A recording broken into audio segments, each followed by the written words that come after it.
இவங்க வந்து அந்த ஷீட் போட்டு கவர் பண்ணியிருக்கிறதுனால அந்த ஃப்ரூட் வந்து கீழே படாது. ரொம்ப ஃப்ரெஷ்ஷாக நல்ல ஜூஸியாக இருக்குது, பார்க்கவே நல்ல கலர் வந்திருக்கு. இது வந்து ரொம்ப நல்லா இருக்குது இந்த பழம். ஆனால் வந்து நான் ரொம்ப இருக்கும் அப்படின்னு எதிர்பார்த்துட்டு வந்தேன். அதுக்கு வந்து கொஞ்சம்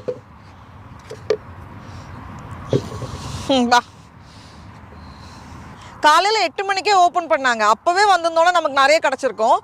நிறைய வந்து காலி ஆயிடுச்சு. அந்த சைடில் தான் கொஞ்சம் இருக்கும்னு நினைக்கிறேன். எல்லோரும் அங்கே தான் இருக்காங்க. ஆனால் நம்மளும் அங்கே போயிட்டு அட்லீஸ்ட் வந்தது கொஞ்சமாவது பறிக்கணும். பார்க்க அழகாக இருக்கேன்னு வந்து பறிச்சா கடிச்சிருக்கு ஏதோ. இது நல்ல பழம். உள்ள வச்சுக்கடா. இந்த மாதிரி நம்ம தேடினா தான் கிடைக்கிது. உள்ள பதுங்கி இருக்கு. இந்த பழம்லாம் வந்து நல்ல பெருசு, நல்ல அழகா பறிப்பேன். இவ்வளோ பெரிய ஃபார்முக்கு வந்து தண்ணி ஊற்ற முடியாதுல்ல, அதனால வந்து இங்கே வந்து ஒரு மெயின் பைப்லைன் இருக்குது. இதிலேருந்து சின்ன பைப்லைன் வந்து ஒரு பெட்டுக்கு அடியிலையும் வச்சுருக்காங்க. அப்போ வந்து கரெக்டாக டைமர் ஆன் பண்ணி விட்டாங்கன்னா அந்த செடிக்கு வந்து தண்ணி கிடைக்கும். நம்ம வந்து ஊற்ற தேவையில்ல. நம்ம வீட்டில் இருக்கிற ஸ்ட்ராபெரி எல்லாம் அப்பப்போ காய்க்கிறப்போ சாப்பிட்றதுக்கு சரியாக இருக்கும். இந்த மாதிரி ஃபார்மில் வந்து நம்ம கொஞ்சம் பல்காக பறித்து வச்சோம் அப்படின்னா ஜாம் பண்ணி எல்லாம் ப்ராசஸ் பண்ணுறதுக்கு வந்து ஈஸியாக இருக்கும். அதுக்காக தான் இன்றைக்கி வந்து நிறைய பறிச்சுட்டு போகலாம் அப்படின்னு இருக்கோம்.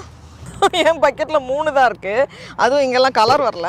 அலாண்ட்ராக்கு வந்து கொஞ்சம் நிறைய இருக்குது. ஆனால் இன்னும் நமக்கு நிறைய டைம் இருக்குது. அதனால் ஒரு செடியாக தேடி கண்டுபிடிச்சி ஒரு பக்கெட் ஃபுல்லாக எடுத்துகிட்டு போகணும். அப்போ தான் வந்ததுக்கு பெட்ரோல் செலவெல்லாம் லாபமாக இருக்கும்.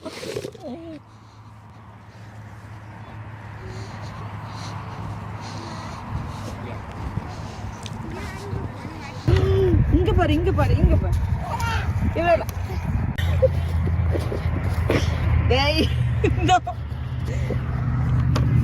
டேய்